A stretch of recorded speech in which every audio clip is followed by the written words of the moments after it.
Food bloggers, hi, how are you today? Thank you so much for tuning in to the Eat Blog Talk podcast. This is the place for food bloggers to get information and inspiration to accelerate your blog's growth and ultimately help you to achieve your freedom, whether that's financial, personal, or professional. I'm Megan Porta, and I've been a food blogger for over 12 years. I understand how isolating food blogging can be at times. I'm on a mission to motivate, inspire, and most importantly, let each and every food blogger, including you, know that you are heard and supported. Welcome to episode number 400. Oh my goodness, I cannot believe we are at 400 Eat Blog Talk episodes. This makes me so happy. I'm smiling from ear to ear. So a while ago, my friend Taryn from Hot Pan Kitchen, she's also the Eat Blog Talk community manager, asked me if I would be interested in doing an AMA episode. And I was like, okay, I tend to like to do something special for each 100th episode. So I married those two things and we came up with this idea. So we got a bunch of you guys, food bloggers, sending in some questions that I could answer in an interview where I was actually the one being interviewed. So Taryn interviews me. She asks me lots of questions about mindset, some personal questions, some entrepreneurial questions, some food blogging questions, and other. So I really hope you enjoyed this episode. It is number 400, and of course, it is sponsored by Rank IQ. Eat Blog Talk is here to support you at every stage of your food blogging journey to help you accelerate your blog's growth so you can achieve your freedom. We offer many services that will help get you on the right path no matter where you're at in your journey. Don't forget to check out our free discussion forum at forum.eatblogtalk.com. Go there to connect with like-minded peers, to learn and to grow, and to share any wins that you have. Our signature service is our mastermind program. We are currently accepting waitlist submissions for 2024. So if you want to get on the list for this year-long experience starting in January 2024, definitely do that now. If you are not quite ready for that investment, the Mini Minds program might be for you. It is a 6-month program that will help you achieve your goals and overcome any obstacles that are holding you back. And if you're up for getting together in person with some like-minded food bloggers, consider coming to one of our in-person retreats in 2023. This is a great way to get to know your fellow food bloggers really well in an intimate setting, to learn a ton about food blogging in a short time frame, and to eat some delicious food that you will never forget. Go to eatblogtalk.com/services to get all the information about all of our services. Taryn, hi, how are you? Thanks for joining me on this amazing AMA episode number 400 for Eat Blog Talk. So happy to have you here. Yeah, I'm excited to be here. I'm doing pretty well. How are you today? I'm doing good. I've been talking a lot today, as you can probably hear in my voice. So hopefully my voice continues on. No, I can tell. I had no idea. So I think you're good. Oh, good. Oh, good. Well, as I explained in the intro, we are flipping the script a little bit today, and you have so generously offered to interview me with these amazing AMA questions that so many awesome people have sent in. So I'm just going to turn it over to you and just let you take the reins. Yeah, this is exciting. I'm excited to be here. I think we've gotten some really good, like you said, some really good, fun questions. We're going to dive in. We're going to start off with a couple of food blogging related questions. So the first comes from Jenna from The Urban Life. And it is, what are you most looking forward to in the blogging/creator space for 2023 and 2024?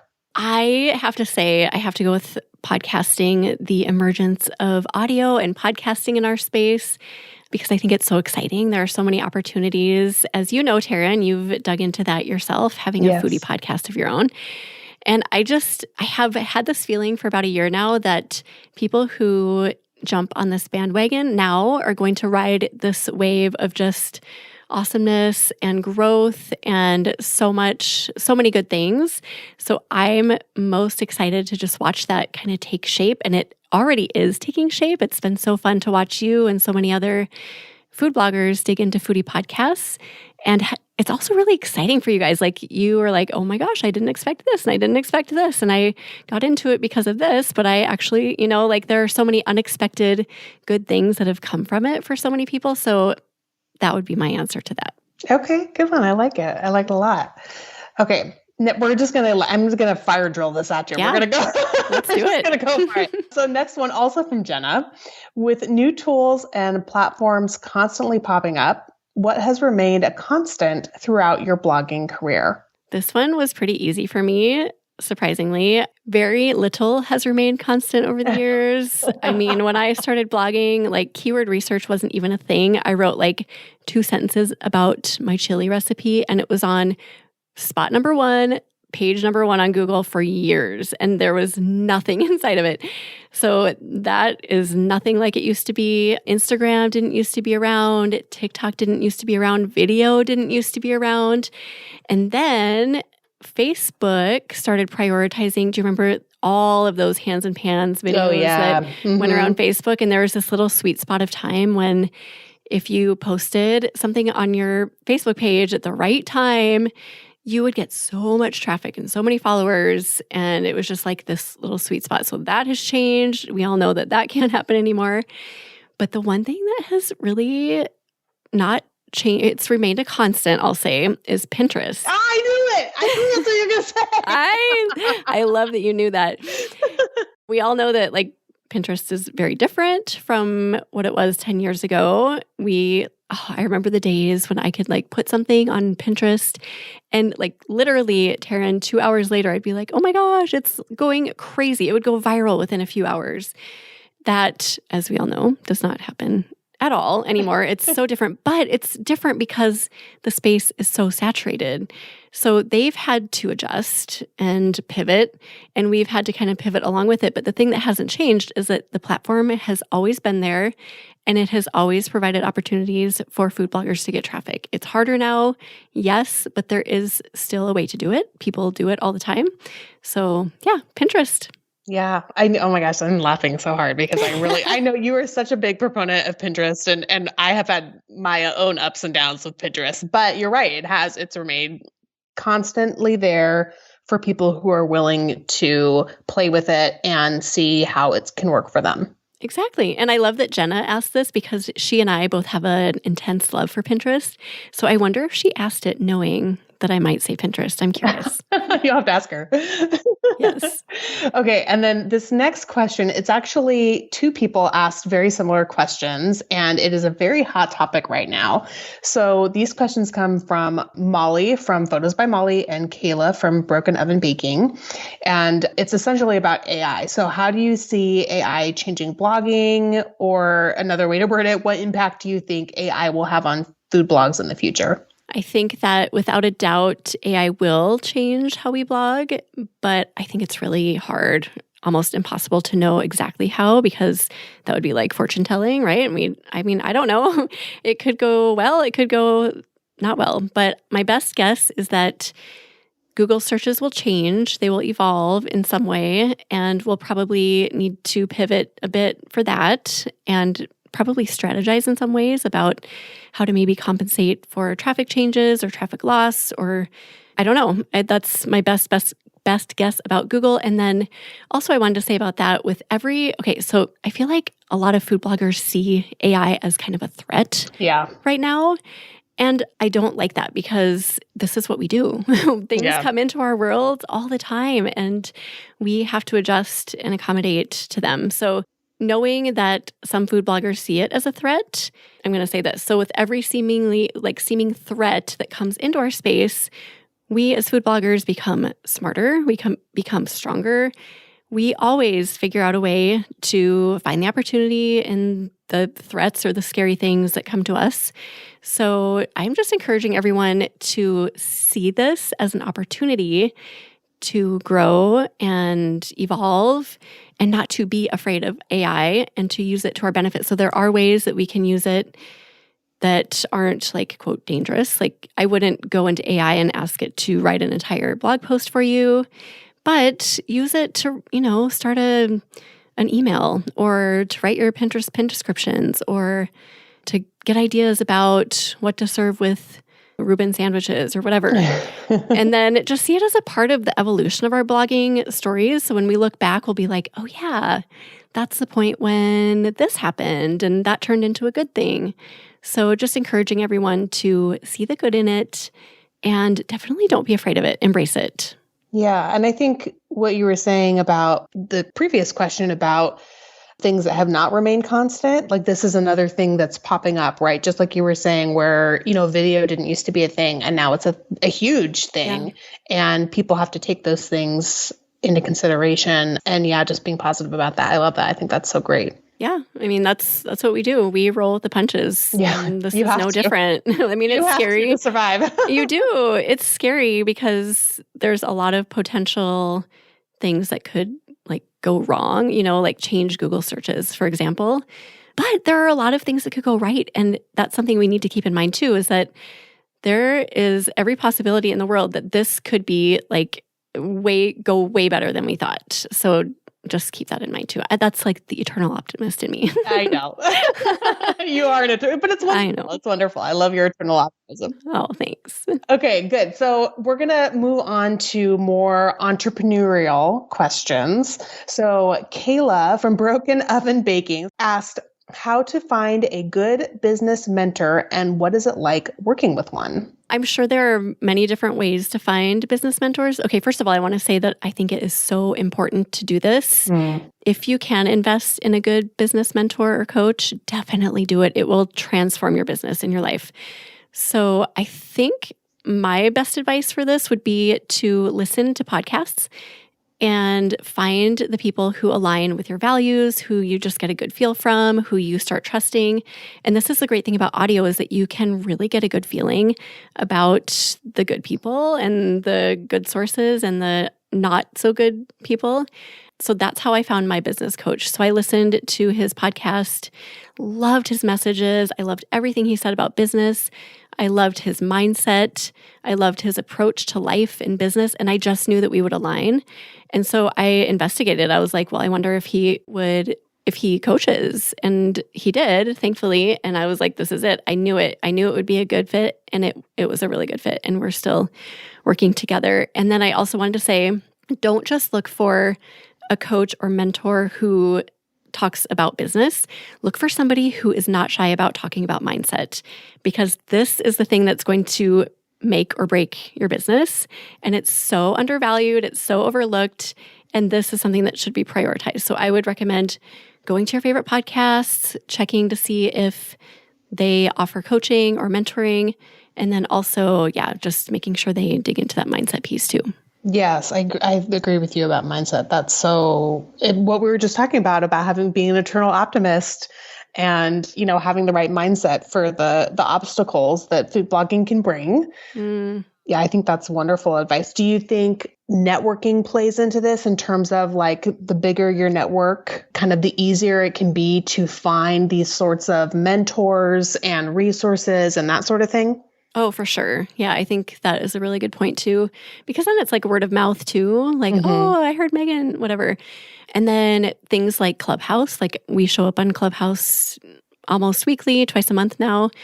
And that's a good place to find business coaches or mentors too, because they are often there trying to find clients and work with people. So I think, the more you can expand the places that you're in and the places that you show up, the easier it will be. Yeah, I love that. That's a really good point. Well, good. Okay. So hopefully, Kayla, we answered your question there. Yes. Now from Christina from Weekday Pescatarian. She wants to know what resource, it could be a book, a podcast, of course, kind of anything, has been most influential in your entrepreneurial development, and what do you find yourself recommending to others most? I love this question. So there are actually two questions there. So the first one, the resource that has been most influential for me was, I think you know what I'm going to say, Taryn, Entrepreneurs on Fire, because that is literally the reason I started Eat Blog Talk. So it has been pivotal. It literally transformed my business. But if somebody else asks me for a resource that would transform their businesses, I don't necessarily send them there, because that was just I was in the right spot at the right time and needed to hear exactly what he was saying. But I send them to two books, and one of them you actually shared with me, Atomic Habits by James Clear, and The Gap and the Gain by Dan Sullivan. You told me about The Gap and the Gain, was it last year? Maybe I think so, yeah. A couple years ago. And I'm a huge avid business book reader and mindset book reader. So of course I was like, oh yeah, I'll get it and try it out. It changed not just my business game, but this sounds like really dramatic, but it's so true. It changed my life. Like it changed the way I think about everything, just focusing on how far I've come in so many different areas. And like our oldest son had open heart surgery a year ago. It got me through that because instead of like, oh my gosh, I can't believe he's on a ventilator, it was, I would say to myself, okay, we turned down the settings an hour ago. That's progress. Like you're always looking at the progress and never at the lack. So you're always in abundance mindset. So that is huge. And then I mentioned Atomic Habits. It's one of my favorite books ever. Just establishing those really positive, healthy habits and boundaries in your life that will be a game changer. Yes, I love, those are two great books. And I think I wanted to mention too, because I don't think we said his name. Who is it? Oh, John Lee Dumas. Yeah. Yes. With Entrepreneurs on Fire. Yes. And he has a book that is wonderful as well. Oh, yes. I love his book. It is called The Common Path to Uncommon Success. Yes. It's really good too. I love that book. But yeah, his podcast is really good. I mean, he interviews a host of different entrepreneurs from like every category under the sun. Really quick, bite-sized episodes, like 25 minutes. He's super easy to listen to, really relatable, and just really good information. But he releases episodes like every single day, so it's a little overwhelming. Like, oh my gosh, how could I ever get through all of this? But yeah, I would highly recommend listening to that if you don't too. Yeah, and you can pick and choose which, like I am on his email list and I'm like, well, I find that it's like, oh, this is really overwhelming. Yes. But you just pick and choose what you want to listen to and kind of what's applicable to you. And then I did want to say too, what you were saying about the gap and the gain. And this is we've kind of hinted at this, or you've kind of hinted at this through our conversation, is that living in gratitude, right? Like that gain is the gratitude of what you are finding in your life. And as you're focusing on that gratitude, it's a lot harder to get sucked down into the gap. Gratitude is everything. I swear, the days that I'm just filled with gratitude about everything, those are the days that go really well and opportunities find me and everything is great. But when you slink into that just like lack feeling, everything starts going wrong. So yeah, that's huge. Yes. And I'm going to pop in and even though this is your interview, I'm going to share something. No, do it. No, this is a conversation. Yeah. Hopefully people can take away from this. It's something that a health coach told me actually. At the end of every day, I like to ask myself, how did the universe have my back today? And that is looking for the gain in each day. What went your way? What was good about the day? And, some days it could just be that like, it didn't rain today and I was able to mow the lawn, or, my dog didn't pee in the house today. I don't know. I mean, this might be reaching, right? But it helps you find those just a really grateful piece, I guess. So that's one thing I found that's really helped me. I don't know if you have anything you want to share. I was just going to say, like, relating to the AI thing that we were just talking about, look at all of the good things that's coming from AI. Like my Pinterest pin descriptions, I have put zero effort into because of ChatGPT. I'm like, thank you so much. I mean, just taking those little things, and that might seem so little and insignificant, but they add up, and just showing that gratitude. Hey, if we can all show gratitude about AI, then maybe it will be in our favor. That's all I'm going to say. Let's just put it all out there. Okay, good. I like that. Good. Okay, next question coming up from Ashley from ENW Nutrition. This is kind of a long one. So she had a question and then some kind of context around it. So her question is, how can we stop holding ourselves back from making money through freelance work? She goes on to say, I want to start making money through freelance blog writing and recipe development, but keep telling myself I'm not, quote, ready yet, unquote. I get stuck wondering if I know enough, if I'm good enough, and worry about not knowing how to negotiate pricing and contacts. There's a lot there. There is, but I love this question. I think it's not so much about making money through a specific avenue, but instead it's about self-worth and what you believe you're worth. So two things come to mind. One, I think for Ashley and anyone else who's struggling with this, use courage to help bridge that gap on the way to being more confident, because this is like a confidence thing and it's hard to fake confidence. So doing scary things can actually help you get to that place of being confident. And number two, do your very best. I know this is hard for a lot of us, but do your very best to ditch perfectionism, because nobody is ever going to be 100% ready for anything ever in this whole universe. So stay one step ahead of yourself. Make sure you know what you're doing for that one step. And then just make sure you keep taking those steps even when it's really scary. And this also, we were just talking about mindset. Like so much of this is mindset. It is. It's everything. Mindset is so important. So even if you don't have the money to invest in a business coach, go to your podcast player and find mindset podcasts or books or whatever you need to get a little community of people that are going to lift you up and encourage you, because you need it if you're going to be successful as a food blogger. Yes. And a little plug here for the EBT forum, where there's lots of support and encouragement. And, EBT is all about all of those things. So if anyone is struggling with any of those things, the forum is a great way to get support and encouragement for that. Forum.eblogtalk.com. Good. Thank you. Yes.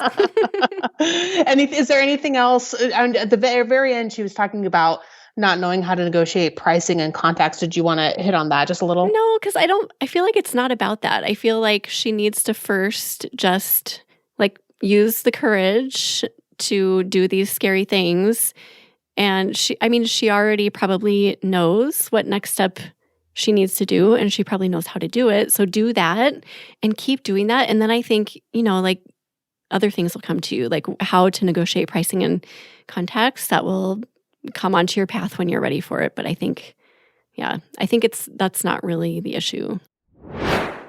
Do you need help navigating Google Analytics? Maybe you specifically need to understand how to set up and use GA4 and use your Google Search Console to its fullest potential. Sign up for the virtual workshop put on by Tastemaker that dives into these topics. There will be 4 expert speakers to provide valuable information that will help you get the most out of GA4 and GSC. The workshop takes place live on Zoom on April 21st from 10 a.m. to 3 p.m. EST. Limited spots are available. Be sure to join the waitlist to get first access to these tickets. Go to eblogtalk.com/resources and scroll down to the orange button underneath the Tastemaker logo for more information and to sign up. This is the last one under kind of the entrepreneurial umbrella. So it's from Brooke from Kapai Cooking. What's one long-term goal that you have that scares you? Okay, so I think I'll say something I've always, not always, but probably in the last 5 years or so wanted to do is write a book that's not a cookbook. Mm-hmm. And that scares me for a few reasons. Number one, when I wrote a cookbook, it was like the worst period of my life. And I just associate the two, because that was bad, maybe this will be bad.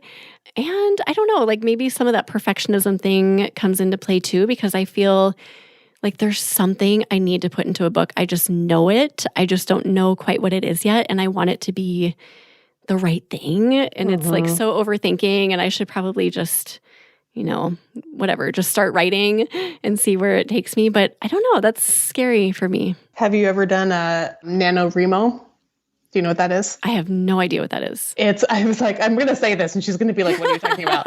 It is NaNoWriMo, National Novel Writing Month. And I think I want to say November, but it's where people come together and you commit to writing. I can be like 10 minutes a day or whatever, but you do it every day. Oh. And I actually just finished a book, like a published novel from somebody who did a NaNoWriMo, and it ended up gaining popularity, and he was able to publish a book out of it. So that is something, if anyone out there is thinking of, probably not necessarily for cookbooks, but for memoirs or biographies or novels of any sort, that might be something to explore. That's so cool. I love it. Okay, cool. Yeah. I'll check into that. There you go. Yes. Okay. Now we're going to kind of veer a little bit into personal questions, personal kind of like life balance sort of questions. So we've got, again, this is another kind of like twofer. So 2 people asked a similar question. Caro from caroha.com and Jenna, again, from the Urban Life, asked about this kind of like life balance. So your top tips to achieve a healthy blogging life balance. And the second kind of similar question, how do you balance your time between blogging, family, taking care of yourself, resting, etc.? This one is so freaking hard. I mean, it is so hard because we love our businesses so much. We literally fall in love with our businesses and we love the work we do. A lot of us do. Mm-hmm. So it's hard because we get into like, oh, I have to do this and I want to do this. And then before we know it, it's like 8:00 and we're all strung out and wondering why we're, yelling at our family, whatever. It's so hard. I still struggle with this at times. So just first of all, know that it's a process and you'll probably never get it 100%. But that means you love your business. So that's good news. Okay. And then my top tips for that would just be setting boundaries is huge. Like you've got to prioritize protecting your sanity. So what I do is I actually schedule in downtime or mental breaks on my calendar. And I prioritize that. It is such a priority for me. And when I don't do it, when I fall out of it, I see it right away. I'm like, oh crap, I didn't do that for the past 2 weeks. So I would say that like before you put anything related to work on your calendar, put in, even if it's like 30 minutes, you're going to step outside and take a walk or go eat lunch, or you're going to close your computer at the end of the day at 5:00. Like I try to, whatever it is, put it in your calendar and make sure you do it. And then I would say, like my morning routine really helps me with this. I know that not everybody is into morning routines, but oh my gosh, like I'm just in this habit. Like I get up, I work out, I meditate. And if I didn't have that, Taryn, I'd be in such big trouble. Mm-hmm. So I would say even if you don't do a morning routine, do some sort of daily routine that incorporates these good things that you need into your life, like rest, like going to bed at a certain time or making sure you socialize once in a while and talk to the people in your house, like just prioritizing all of that, staying connected with your loved ones, friends outside of blogging, meeting people for lunch once in a while. I think that's really healthy and so important for sanity. And what else? Just knowing your limits too. And knowing I have these little things that pop up for my mind and my body that kind of are signals like you're doing too much, stop. And when I see those now, I'm like, oh crap.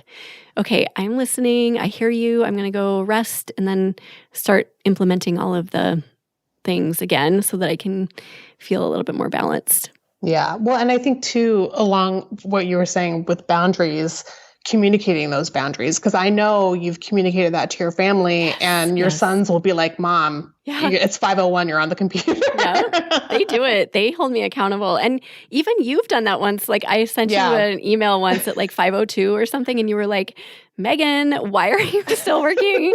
I'm like, oh crap. Thank you. So yeah, like tell everyone and like be harsh with me. I always tell my boys, like if I am here at 5:02, literally pull me away and they do it. So yeah. Mm-hmm, yeah. No, that's good. I love that.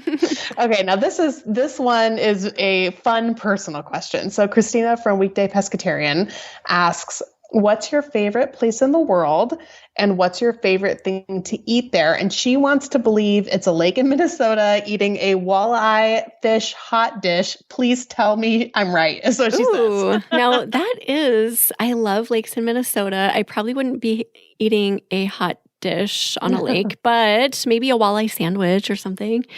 But I would say my favorite, this is hard because my favorite place in the world is being in the mountains, especially the mountains in Montana. They're my favorite. Mm-hmm. But I don't really have a favorite food I eat there, but I do associate being there with grilling. Right up your alley, Taryn. So my husband grills like just amazing meats and veggies. So I'll say that. Yeah. Favorite place in the world, Montana mountains, and we are grilling steak, mushrooms, and bell peppers. Oh, good. That sounds good. Now I'm hungry. Me too. You are a fan of Flathead Lake, is that right? Yes. And that's up by Kalispell? Yep, exactly. Yes, which is kind of, if anyone is not familiar with Montana, it's like just what is that? West of center on the northern kind of side, I guess, of Montana. Would you say that's about right? Yeah, it's right to the west of Glacier National Park, and it's really close to Canada, actually. Yes, it is. It's up And there. the best fish tacos I've ever had were in Kalispell, actually. Oh, okay. That wouldn't be bad to eat while I was gazing at the mountains. That would be Yeah. option number 2. I love it. Okay, now we are going to move on to kind of the last section, which is podcasting questions. And Caro from caroha.com had quite a few of them. So we're just going to run through them. First off, what made you start the podcast? I had a very, very strong desire to help food bloggers just grow their businesses, not necessarily like me delivering information, but I knew there was a way to get food bloggers in front of value that would help them.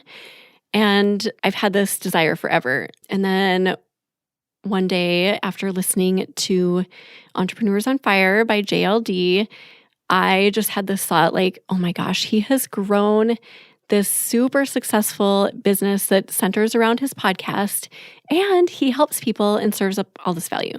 So I reached out to him, just sent him an email, and I was like, I've always had this desire to help food bloggers, just add value to their businesses. I don't know exactly how to do that.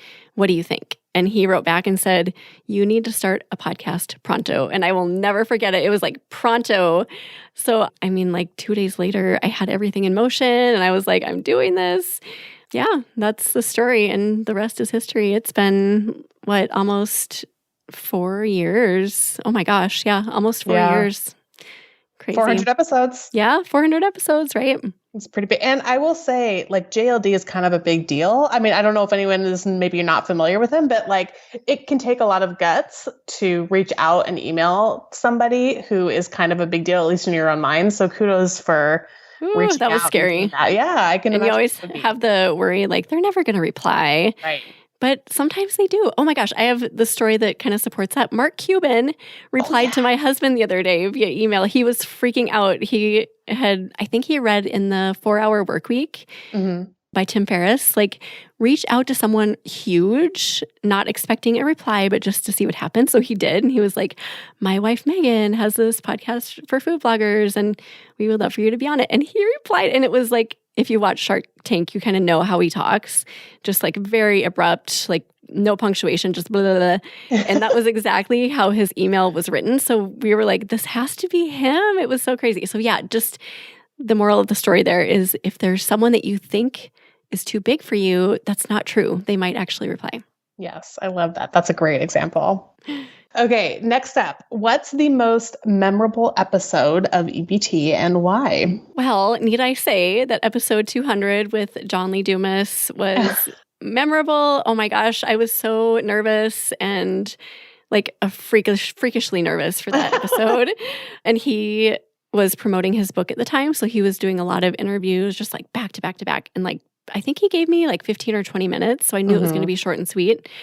So my voice was shaking. If you go listen to it, it's a really good one. He delivered amazing value. But if you listen closely, you can hear that I am just like, oh my gosh, like panicked and doing like the awkward laughs and just, oh my gosh. But it was so good for me to do that because it was so scary.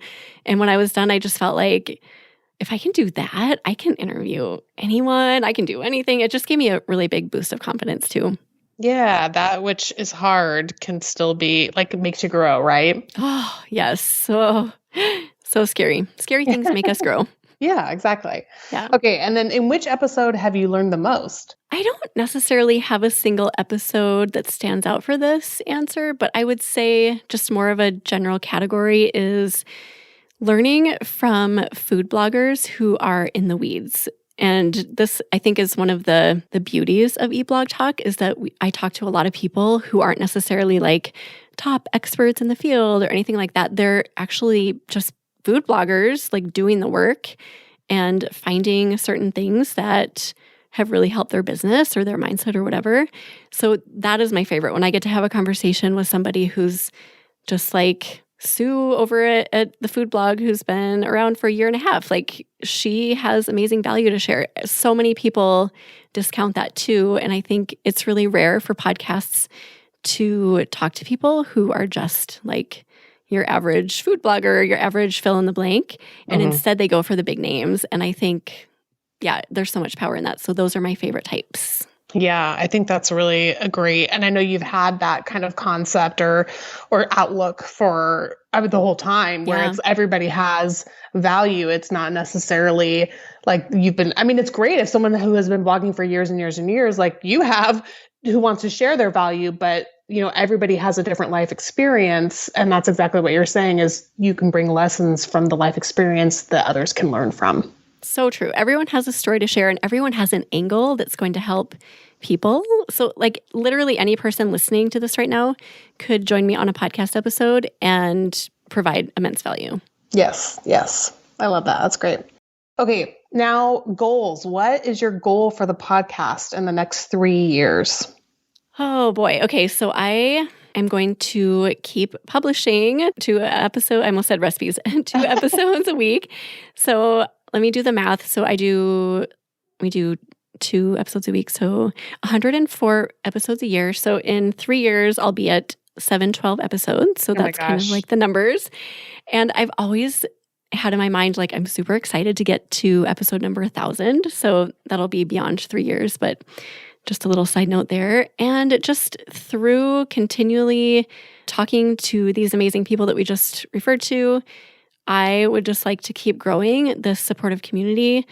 And kind of my tagline for eBlog Talk is supporting food bloggers at every stage of their journeys, helping them accelerate their growth and achieving freedoms they want for their businesses and their lives. And I want to continue that. I have such a heart and passion for food bloggers, being one myself, but also just seeing how driven and smart and motivated and resilient and resourceful and everything, like all the good things they are. I mean, it's a really unique bunch of people. And I'm just in awe of you guys all the time. So I just want to continue to do what I can to lift up this community and help people just find those successes they want, whatever that is for you. Yeah. And I think this kind of plays a little bit into the next and last question from Caro, which is why should food bloggers start a podcast and how much work is it and how do you monetize it? And I do want to say that in terms of goals for the podcast, you might also have goals for how to help food bloggers with podcasts too. Yes. Okay. So the first question, why should you start a podcast? Yeah. Why should food bloggers start a podcast and how much work is it? Yeah. Okay. So I think that food bloggers definitely should if you don't like video and you want another way to communicate with your audience and potentially gain a new audience. And like right now, the competition for foodie podcasts is really low and podcasting in general is growing. So I think those two combined creates this really nice little formula that will be in your benefit. And then how much work is it? I mean, comparing it to blogging, it's like so much easier. I remember you and a couple other people saying, oh my gosh, all I had to do was record and just like upload it. And you don't have to go through miles of keyword research and SEO. And there's so many pictures, video, like there's so many hoops you have to jump through with food blogging that you do not have to. There's not as many barriers. So it's really not that much work. Right now, I have a microphone that is plugged into my laptop, and I have an editing software that comes with my Adobe subscription anyway, and literally that's it. Like there's not much more to it than that. So it's super easy. And then what was the last part? How do you monetize it? Which is a pretty big question. Yeah, that is a big question. So I think if you do get into podcasting, do it with the goals of just like connecting with your audience in a new way and using it as a new layer for your business. And don't necessarily go into it thinking, I'm going to make money within a year, because that probably won't happen. But if you see it as a long game, you eventually will make money if you are consistent with it. So we've talked about JLD many times, and this is something that he did and he talked about all the time in his podcast episodes, is that you've just got to keep doing it. Like it's not like a quick buck. You're not going to get rich right away. But when you establish that trust with people, which you will do much more easily through audio and using your voice, people are going to trust you more. You're going to gain a really loyal following, and that is going to allow you to sell to them eventually. Mm-hmm. So, I mean, people ask me all the time about like sponsorships. And I think that's very possible. A lot of us work with brands and we kind of enter that realm of sponsored work. So you know how it goes. I mean, it's not out of the possibility to do that. But I would say just like establishing trust with your people and then finding a really good solution to whatever they're struggling with and then offering that and selling that way. Yeah, because I think it's akin to food blogging for most people in the way that you just described, where it's most people don't necessarily monetize their food blog in a year. Or if they do, it's maybe with like Google AdSense or something that's kind of on the lower paying side. It's same with the podcast, right? Where it's not going to be, I mean, you might hit a great niche, might, but like that's like the exception, not the rule, right? Definitely. And to just have that kind of expectation, I've heard several times just across the blogosphere, if you want to call it that, 3 to 5 years is kind of a sweet spot of when people start to really make money and monetize their blogs. And I think that my hunch, anyway, I'm not at the 3-year mark with my podcast, but the hunch is that would be the similar for podcasts as well. I totally agree with that. I think 3 years is very fair. So stick with it at least that long. And then also something you said made me think of like the know, like, trust thing that people talk about.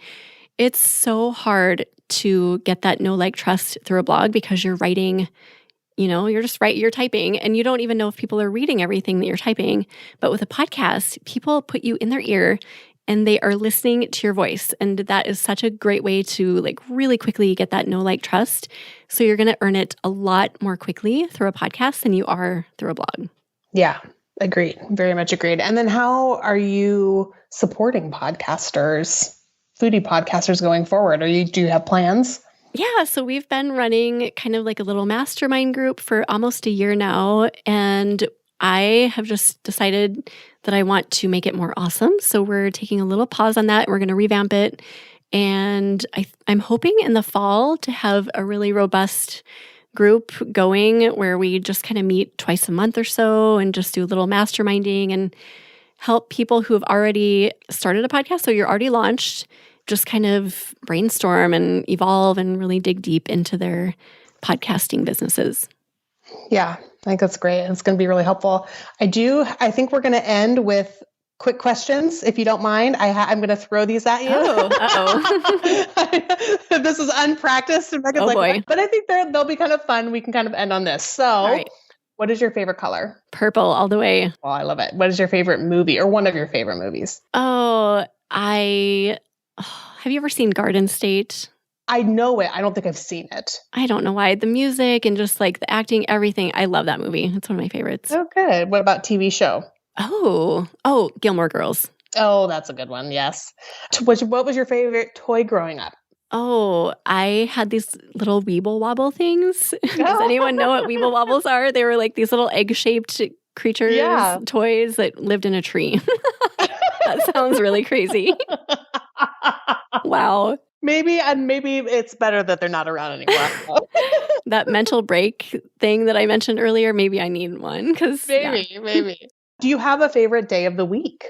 I love Fridays. Fridays are the best. Are you better in the morning or in the evening? Definitely morning. Oh gosh, yeah. I'm not a night person. Yeah, same.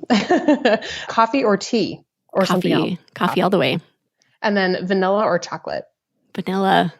Oh, not the chocolate person. I like chocolate. Just if I had a choice, I would go with vanilla.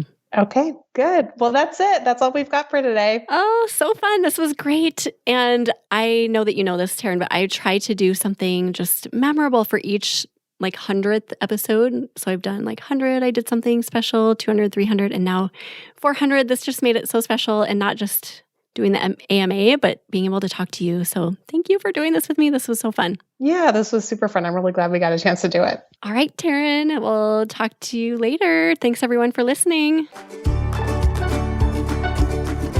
Thank you so much for listening to this episode of Eat Blog Talk. Please share this episode with a friend who would benefit from tuning in. I will see you next time.